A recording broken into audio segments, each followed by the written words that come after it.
신약성경 고린도 전서 7장 1절부터 24절까지 말씀입니다.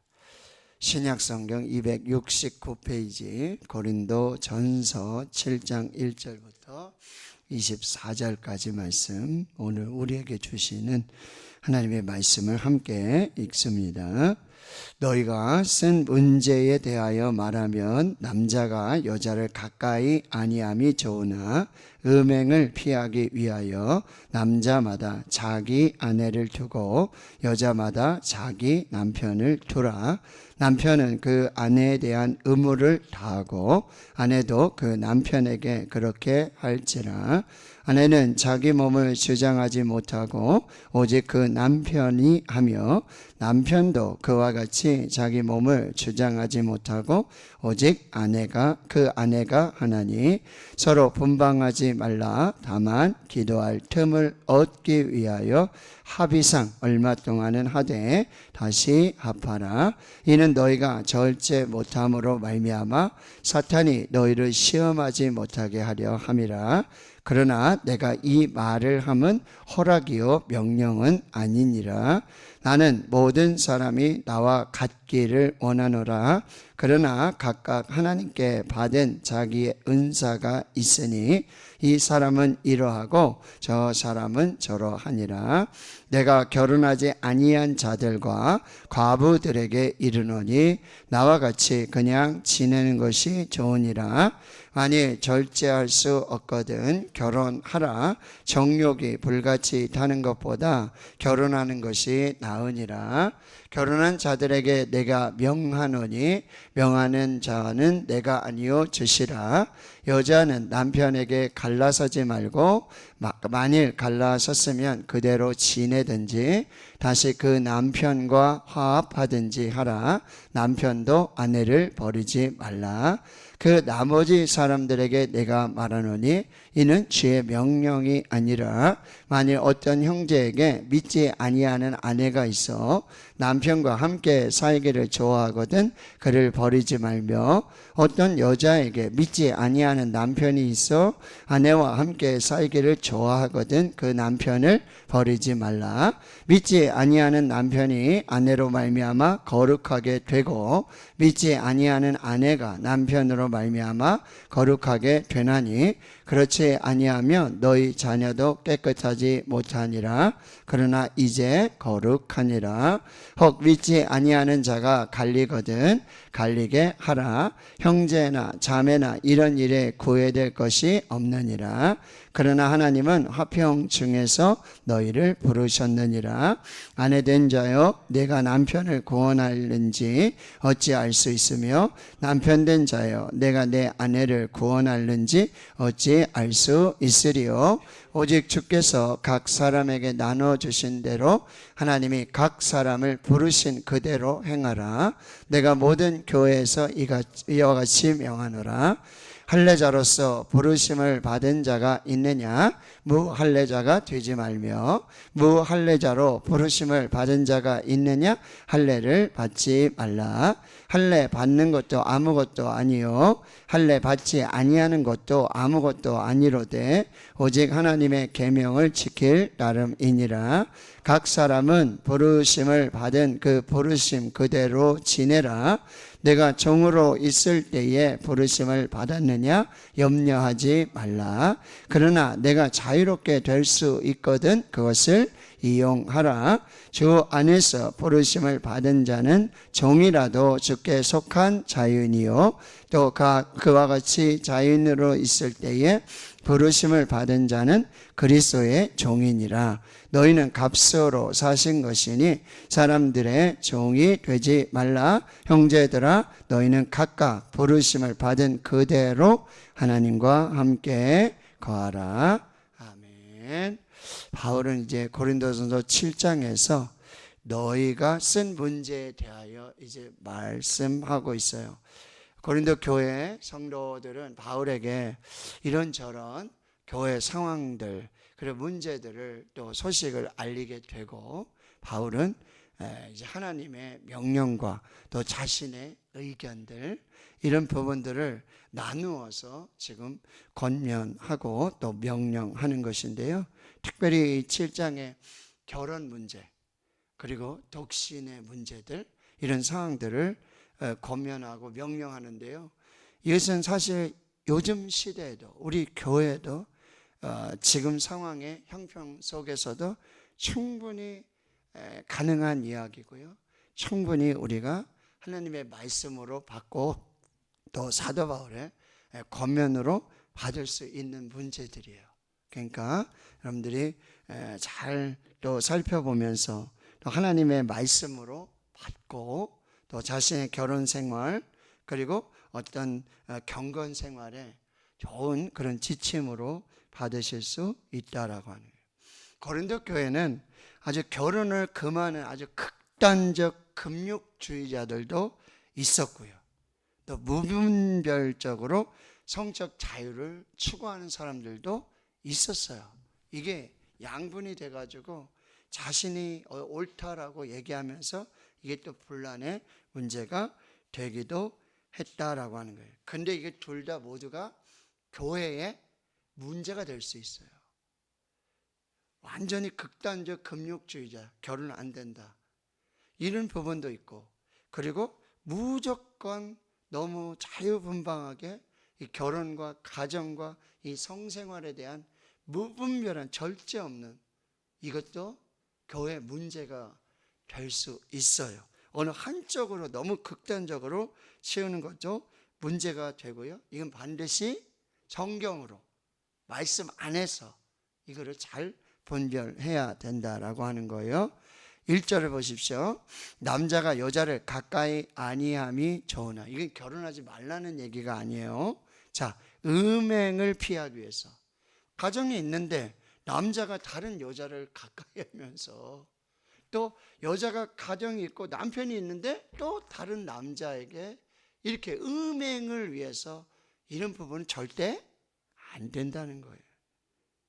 음행을 피하기 위해서 남자마다, 여기 보세요, 자기 아내, 그리고 여자는 자기 남편. 이게 성경의 결혼이에요. 하나님이 남자와 여자를 창조하시고 두 사람이 합하여서 한 몸을 이루어서 결혼하게 되고 가정을 이루게 되는 거예요. 가정이 있는데, 결혼했는데, 자기 남편이 있고 자기 아내가 있는데 또 다른 남자, 또 다른 여자, 이는 음행이에요. 절대 있을 수 없고 성경이 허락하지 않고 하나님이 기뻐하시지 않는 거라는 거예요. 그래서 3절에 남편은 그 아내에 대한 의무를 다 하고 아내도 그 남편에게 그렇게 할지라. 여기서 이제 의무라는 표현들은요, 뭐 경제적인 의무, 여러 상황들이 있을 수 있지만 성생활에 대한 성적인 의무들도 다 해야 한다라고 하는 거예요. 너무 금욕으로 가고 너무 무절제한, 이것은 옳지 않다는 거예요. 그래서 4절에 보면 아내는 자기 몸을 주장하지 못하고 오직 그 남편이 하며, 이 무슨 얘기냐면, 죄송합니다, 여자분들이 너무나 절제하고 금욕을 하다 보니 이 자기 몸을 그냥, 나는 하나님을 믿기 때문에 나는 이게 결혼했지만 이게 너무너무 그래가지고 이 관계를 거부하거나 이런 부분들이 생겨서는 안 되고, 남편도 역시 똑같은 거예요. 남편도 무절제하게 너무 자기 욕심대로 자기 마음대로 그렇게 아내를 주장할 수가 없다라고 하는 거예요. 함께 하나님이 짝지어 주신, 그리고 그 관계를 통해서 하나님은요, 생육하고 번성하고 땅에 충만하라고 하는, 뭐요? 거룩한 성도의 가정에서 경건한 자손들을 두기 위한, 말라기에는 그 문제들도 얘기하거든요. 그러니까 굉장히 중요하다라고 하는 거예요. 그래서 5절에 보면 서로 분방하지 말아라. 근데 다만 기도할 틈을 얻기 위해 합의상 얼마 동안 할 수 있지만 그게 원칙은 아니다라고 하는 거예요. 다시 합해야 되고 또 너희 절제 못함으로 오히려 더 큰 문제가 발생할 수 있다. 거기 사탄이 역사하셔서 죄송합니다. 사탄이 역사하시는 건 아니죠. 사탄이 역사해서 이게 시험이 되고 문제가 될 수 있다는 거예요. 그러니까 절대로 그리 하지 말라는 거예요.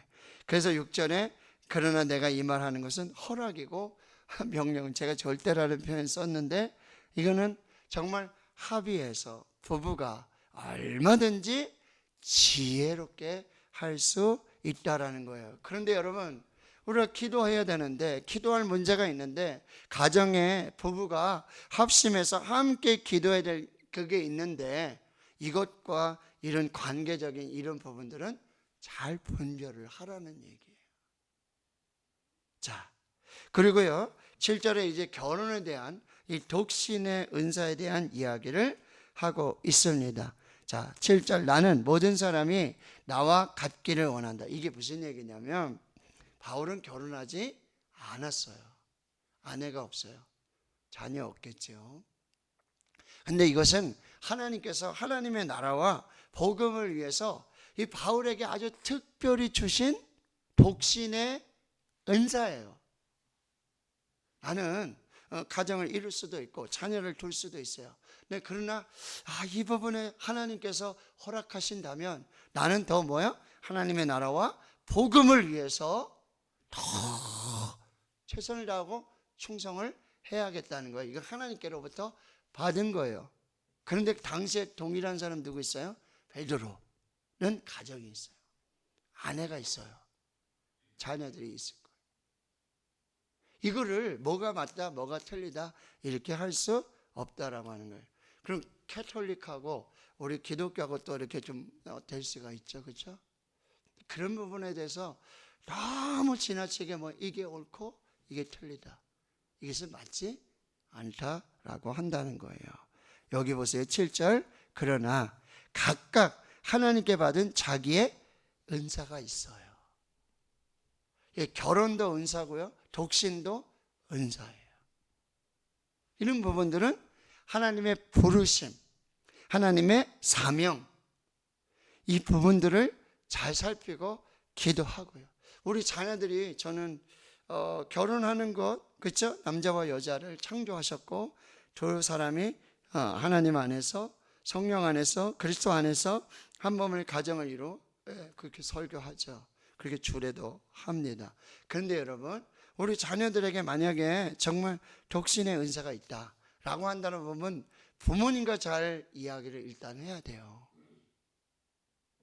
우리 부모님들은 무조건 막 이렇게 하는데 또 자녀들은 그런 부분에 정말 확실한 또 하나님의 부르심을 받은 자녀들이 있어요.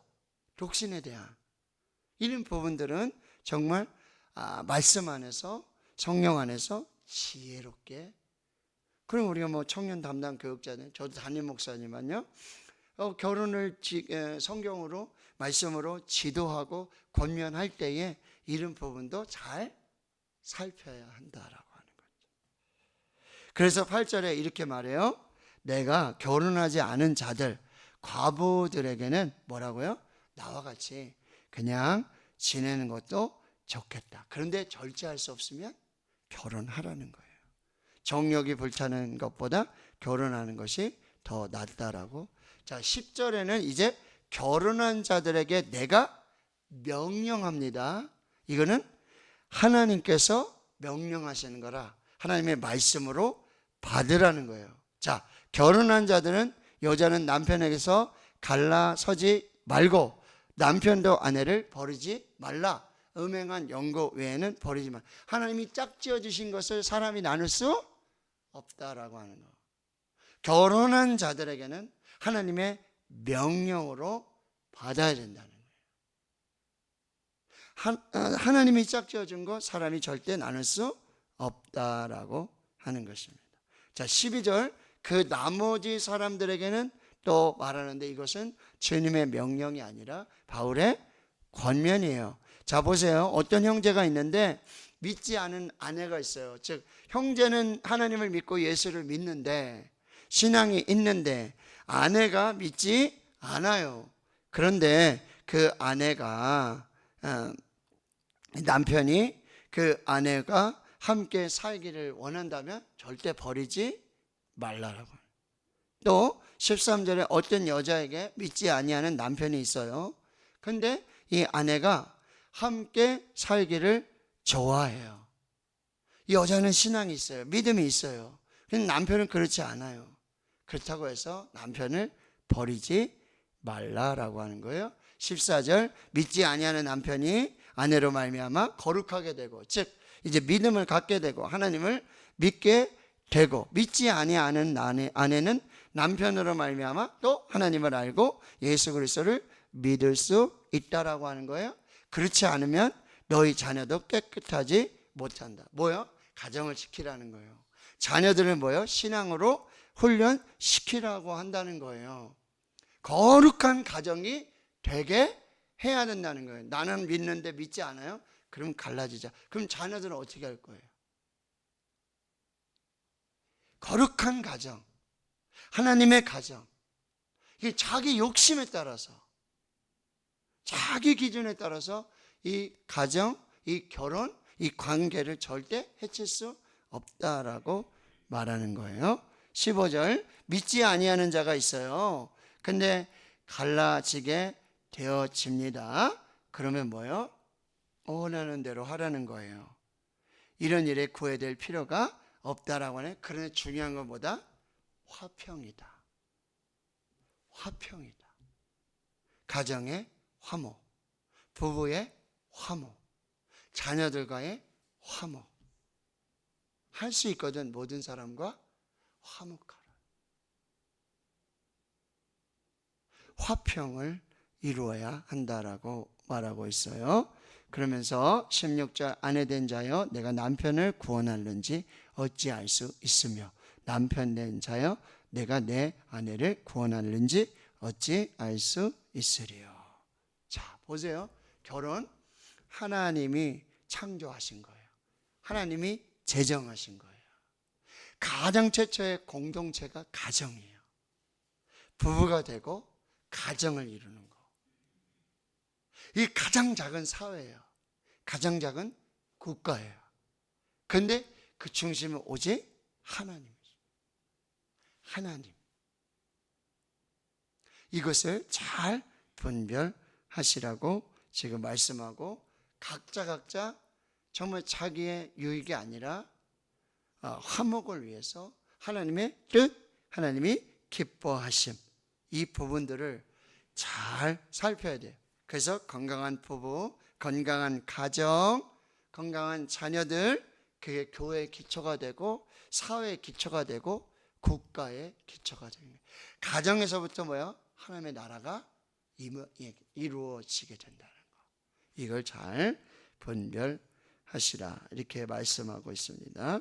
자, 그러면요 여러분, 17절에 보면 여기는 이제 하나님의 부르심의 문제라는 거예요. 오직 주께서 각 사람에게 나눠주신 대로 하나님이 각 사람을 부르신 그대로 행하라. 내가 모든 교회에서 이와 같이 명하노라. 이게 고린도 교회는 문제가 또 하나 뭐였냐면 할례자와 무할례자의 관계예요. 할례자는 뭐죠? 할례를 한 유대인들을 말하고, 그리고 무할례자는 할례를 하지 않은 이방인들을 말해요. 그런데 교회가 이 할례자들, 유대인 성도들도 있고 무할례자, 이방인 성도들도 함께 교회를 이루고 있다라고 하는 거예요. 근데 서로 이거 가지고 싸우는 거예요. 너 할례를 왜 안 했니?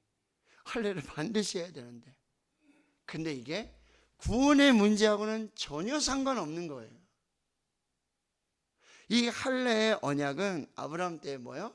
이제 하나님의 백성이 되고 하나님 안에 하나님의 사람이 된다라고는 몸에 주신 하나님의 언약이에요. 이 구원하고는 절대 상관이 없다라고 하는 거예요. 근데 이 문제 가지고 고린도 교회도 그러고 나중에 이제 갈라디아 교회도 그러고 교회마다 당시에 그 할례자들과 무할례자들 때문에 문제가 생긴다는 거예요. 그런데 할례자로 유대인으로서 할례를 받았고 나중에 그리스도를 믿어서 구원을 받았어요. 성도가 됐어요. 교회가 됐어요. 그러면은 그대로 지내라. 무할례자였는데 여러분 할례를 하지 않았는데 하나님을 믿고 예수 그리스도를 믿고 복음을 받아들여서 성도가 됐어요. 교인이 됐어요. 그러면은 굳이 할례하지 말라라고 말하는 거예요. 19절에 할례 받는 것도 아무것도 아니고 할례 받지 아니하는 것도 아무것도 아니고 오직 하나님의 계명을 지킬 뿐이지. 그 구원과 전혀 상관이 없어요. 믿음으로 구원받는 거예요. 그러니까 20절에 각 사람은 부르심을 받은 그 부르심대로 그대로 지내라. 할례자도 무할례자도 부르심을 받은 그대로. 그거 뭐 자랑하고 막 그래요. 그럴 필요가 없다. 자, 21절에 또 한 가지 부르심이 있어요. 자, 보세요. 거기에는 고린도 교회는 이렇게 부유하고 자유인인 교인들이 있고 종인 교인들이 있는 거예요. 우리나라도 양반 사회, 조선시대에 그런 문제가 있었잖아요. 양반들은 이제 하나님 믿고 딱 했는데 그 양반의 집에 종이 예수를 믿은 거예요. 같이 믿어요. 전라도에 금산에 가면 금산교회가 있잖아요. 그렇죠? 거기에 장로님이 계신데 예수님 믿고 이렇게 장로님들이. 근데 거기 종이 있어요. 뭐요? 그 양반 주일이면 말에 태워가지고 말을 끌어가지고 교회 가시는데 나중에 이 종도 뭐요? 주인의 말을 끄는 이 마부 종도 하나님 믿고 예수를 믿고 세례 받은 거예요. 한 교회에서 양반하고 종이 같이 예수를 믿은 거예요. 근데 나중에 투표를 해야 되잖아요. 장로 투표를 하는데 이 양반이 떨어지고 종이 말을 끄는 이 종이 장로님이 되신 거예요. 문제가 된 거예요. 목사님도 이걸 어떻게 해야 될지를 모르는 거예요. 근데 이 양반 이분이 여기가 먼저 장로님 돼야 된다. 그 장로님을 잘 섬겼어요. 그리고 나중에 양반도 장로님이 됐죠. 이 조덥상 장로님 이야기라고 하나요. 여기 고린도 교회도 이 문제가 있었어요. 이게 주인이 있고 주인의 종이 같이 하나님을 믿게 되는 거예요. 근데 여러분 21절 보세요. 너가 종으로 있을 때 하나님의 부르심 받고 하나님의 자녀가 됐냐? 그러니까 종이니까 이제 하나님 부르심 받았는데 자유인이 되고 싶은 거예요. 자유를 얻고 싶어요. 이게 염려가 되고 근심이 되고 걱정이 돼요. 그런데 그냥 종으로 믿어도 상관이 없다는 거예요. 근데 나중에 네가 자유할 수 있는 이 종들은, 노예들은 자유할 수 있는 기회가 있었거든요. 그럴 때는 자유하도록 해라. 할 수 있다라고 하는 거예요. 그러면 22절에 보세요. 주 안에서 부르심을 받은 자는 지금 종이라도 주님께 속한 자유인이다.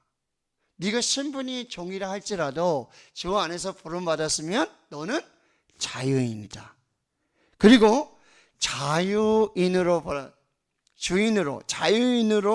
이제 하나님 부름 받았는데 너는 그리스도의 종으로 살아라.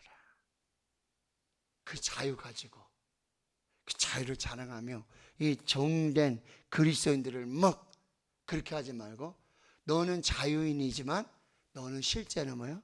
그리스도의 종이다. 그렇게 살라라고 말해주고 있어요. 그래서 너희는 값으로 사신 것이니 사람들의 종이 되지 말고 그리스도의 종이 되라.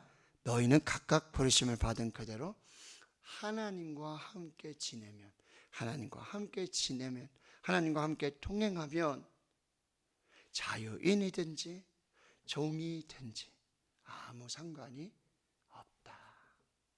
그 부르심의 자리가 사명의 자리다.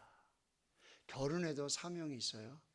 부르심에도 사명이 있어요.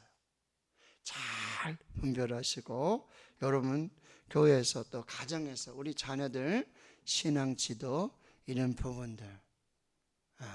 부분들도 말씀으로 우리가 잘 분별해서 하나님의 가정, 하나님이 기뻐하시는 결혼, 그리고 하나님의 부르심을 따라서 이 사명을 잘 감당하는 우리 모두가 될 수 있기를 주님의 이름으로 축원합니다.